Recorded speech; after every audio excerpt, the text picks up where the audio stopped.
pencerelere elimizden geldiğince bakmadan özbere geçiyoruz. Başlayabiliriz. Canlanmak. Şimdi benim anlatacağım hikaye sizinkiler kadar çok psikolojik korku hikayeleri değil, daha çok biraz drama ve trajedi.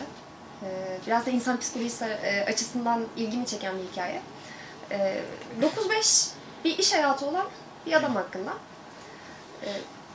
Çalışma hayatına her gün gidiyor geliyor. Bir gün acelesi varken normalde hiç yapmadığı bir şekilde kırmızı ışıkta geçiyor. Çünkü yetişmesi gereken bir toplantı artık ne varsa. O gün de yağmurlu ve her böyle kötü ve trajik olayın oluşamamak olduğu gibi gri bir hava var. Yağmurlu, sağanak. Arabayla kırmızı ışıktan geçtikten sonra karşısına görmediği bir bisikletli giriyor ve bisikletli bir kişiye çarpıyor. Yaşadığı olayın etkisiyle o gün gitmesi gereken yerden vazgeçip eve dönüyor.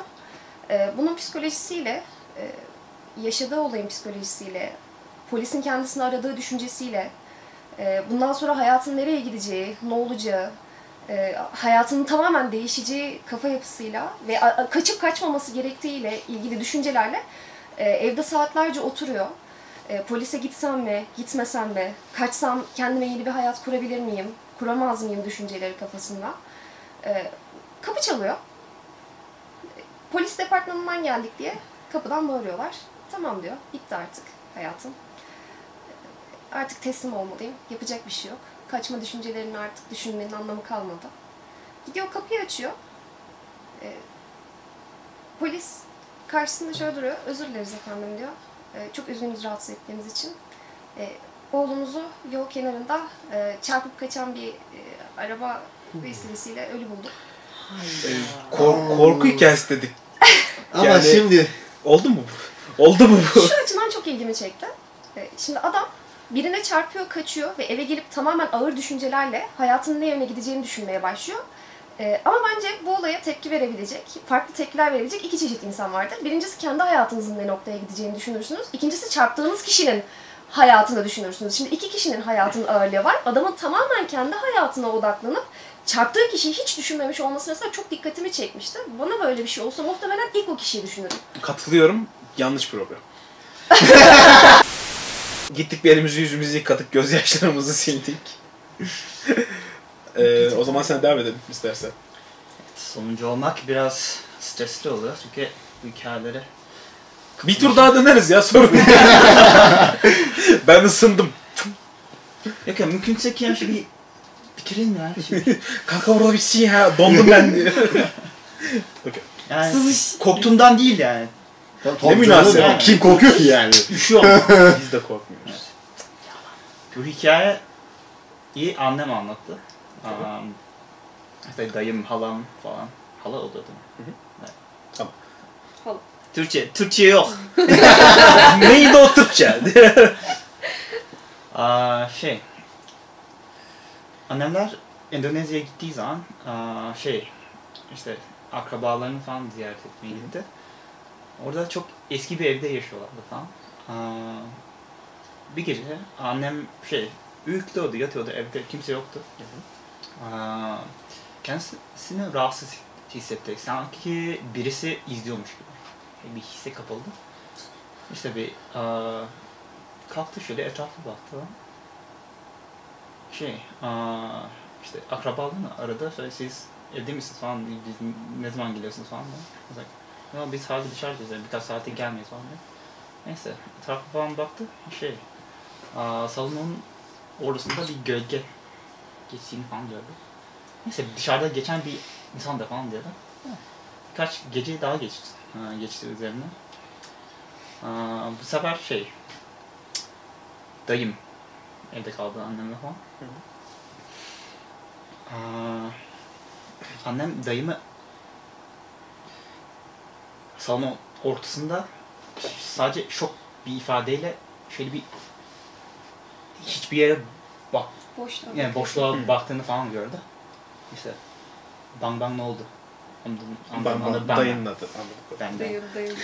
Bang bang. Bang bang ne oldu? Neydi? Neyin var falan dedi. Ama hiçbir şey demedim. Sigarasını yaktı. İçti. Gitti tam evden. Hayır, Hayda. hayır ya. O ne ya? İnsan kardeşine yapar mı abi böyle şey yani? Düşmanına Yani. yapmaz. Tamam, ondan sonra daha sonrası annem görmedi. Dayım geri geldi evde. Annem çıkmıştı. Uyukluyordum falan. Yattı. Nasıl bir kadın gördüğünü söyledi. Dayı. Evet. Yüzü gözü dağılmış bir şekilde falan. Yüzünün tersi yok. İşte tuvaletin orada falan. Bir neydi? Yüzünü gösterdiğinde falan. Ondan sonra geri çekti. İyi bir sigarayla yine iyi kurtarmış yani. Hani Geldi, dedi.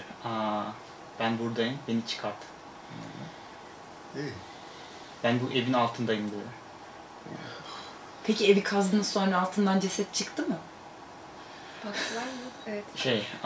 Annem geri geldikten sonra polis gelmiş olarak evine. Bir ceset çıkarttılar Abi tuvaletin altında. abi. Peki yani Wow. annenin akrabalarının bundan haberi yok muymuş? Yoktu. Abi çok kötü ya. Şunu anlatayım. Çok ilginç bir fact. Ceset 1940-1945 civarlarında kalmış bir ceset. İkinci diyorlar. Dünya Savaşı. İkinci İkinci Dünya Dünya Savaşı'ndan Savaşı, kalma. Olay Bize. ne zaman oldu peki? Amcam dayımla ilgili olaylardan. Ha. Aha. Hı hı. O hayaletin ortaya görme çıkması muhabbeti. falan, evet. 12 sene önce belki Diyor yani 45'ten beri hiç Aynen. şey olmamış. 60 sene Aynen. dayını beklemiş terbiyesiz ya. Belki önceki eve yeni mi taşınmışlardı? Onu bilmiyorum. Yani ne Yani- zamandan beri o evde yaşıyorlar bilmiyorum. Belki önceki eski sahipleri bir ev. dinlememiştir. Aslında bir de Görmezden böyle gelmiştir. bu tarz haberlerden Evet. özellikle evi satan ya da kiralamak için haberi olması lazım. Yani Hı. hani birçok ülkede durum var mesela. Hani atıyorum evin yakınlarında daha önce trajik bir olay bir şey yaşandıysa bunun bildirilme sorumluluğum ve Evet. zorunluluğum var. Sorun Ama evin altından ceset çıkması da yani hiç kötü bilmiyorlardı. abi. Ya onca sene o ceset oradaydı. Tam uzun süredir yaşıyorlar bir de evde. Evet. Ha. Uzun Abi. süredir yaşıyorlar. Abi ama Ayıp. Çok ayıp. Neden Cesede şimdi? ayıp yani. 60 sene Bir de bekle. tuvaletin altında Evet daha ya, da korkunç aynen. yani. Asıl korkuncu ne biliyor musun? 60 sene beklemiş ama 15 senedir izliyor böyle aileyi. Dur akrabası gelsin de çıkayım diye. Rahatsız. Kes abi kes. Programın sorumluluğunu durduk yere üstüne almış kişi olarak kapanış konuşmasında ben yapmaya karar verdim. Şimdi bu hep böyle paranormalden girdik çoğunluk olarak. Bu anlatacağım bizzat başıma geldi. Paranormalle alakası yok. Keşke olsa en azından bir şüphe duyardım. Yani ne yazık ki gerçek bir hikaye. Şimdi bilmeyenler için çok kısa anlatayım. Bizler Japon dili ve edebiyatı bölümünden mezun ya da şu an hala orada okumakta olan insanlarız. Sürekli Japonya muhabbetleri bu yüzden giriyor araya. Ben de Ekin'in 2015-2016 senesindeki gibi 2014-2015 senesinde Landi ile beraber Japonya'daydım. Bu hikayede ne yazık ki o dönem daha geçme ne olur korkuyorum. 140 yaşında kedi ya. Nasıl 20 yaşında kalabilir bir kedi? Neyse bozmadan. 2014-2015 hatta çok yatırım 2015 senesinin Ağustos ayında oldu bu olay. Çünkü dönmeye bir ay falan kalmıştı ve üzülüyordum. Şimdi Japonya'da siz biliyorsunuz ikinci el mantığı muazzam bir şey. Bizdeki gibi böyle hani çöpü alıp çöp gibi satmıyorlar. Alıyorlar, tamir ediyorlar, temizliyorlar ve çok uygun bir fiyata satıyorlar. O yüzden ben hastasıydım ikinci elcilerin ve sürekli gidiyordum ikinci elcilere. Neden de. Sen aynı yere gittik biz seninle bir mekan olarak. Sen biliyorsun. Nandemo Kaimas diye bir şey vardı. Hani ne varsa bizde var diye bir mağaza vardı. bin bir çeşit. Ha, aynen her şeyi alabildiğin. Gerçekten hani kıyafetten tutun elektronik kadar her şey mevcut. Ben buraya gittiğim zamanlarda 7/24 açık olduğu için mekan bazı çok absürt saatlerde gidiyordum. Saat böyle 11.30-12 falan yanlış hatırlamıyorsam. Bindim bisikletime. Gittim abi mekana, alışverişimi yaptım. Her şey çok güzel, her zamanki gibi. Hiçbir fark yok. Muazzam. Karnım acıktı. Şaşırmayacağınız üzere. Ufak atletizmin sonunda karnım acıktı.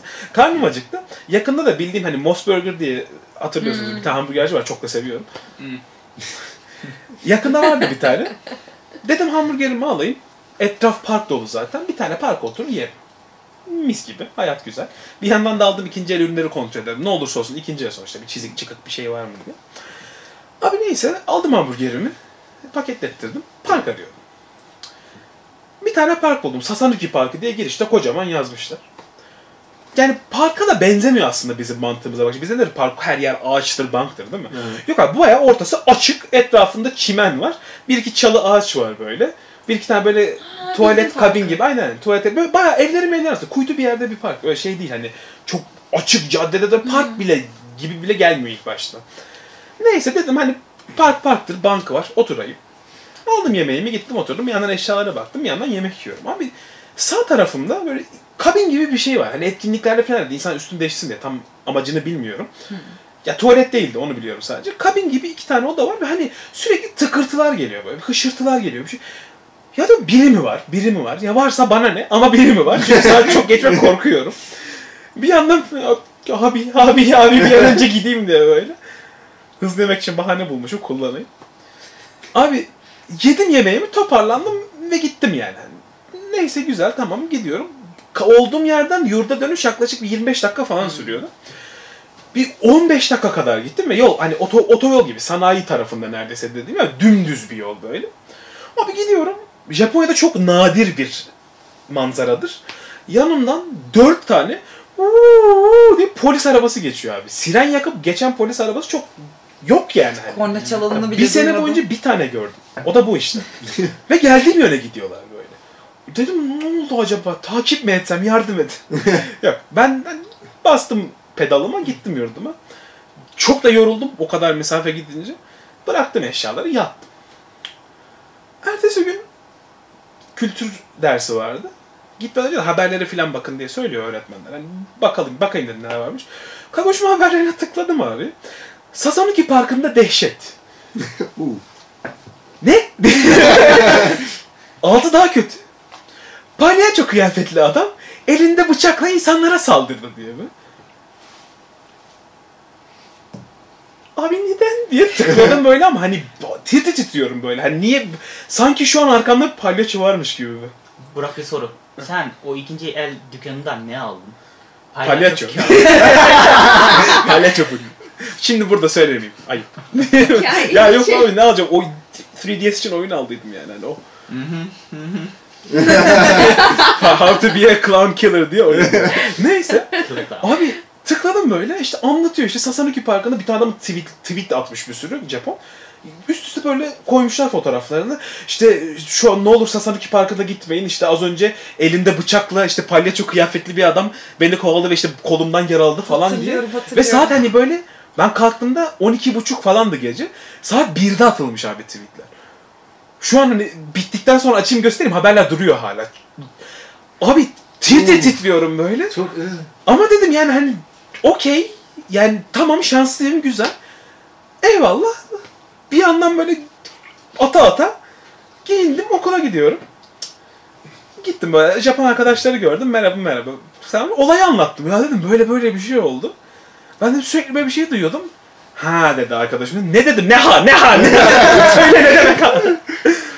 Ya dedi sen yabancısın dedi. Yabancıya bir sıkıntı verirsen dedi işler çok karışır. Muhtemelen dedi o dediğin ses arkadaş dedi saklanıyordur kabinde. Seni görmüştür.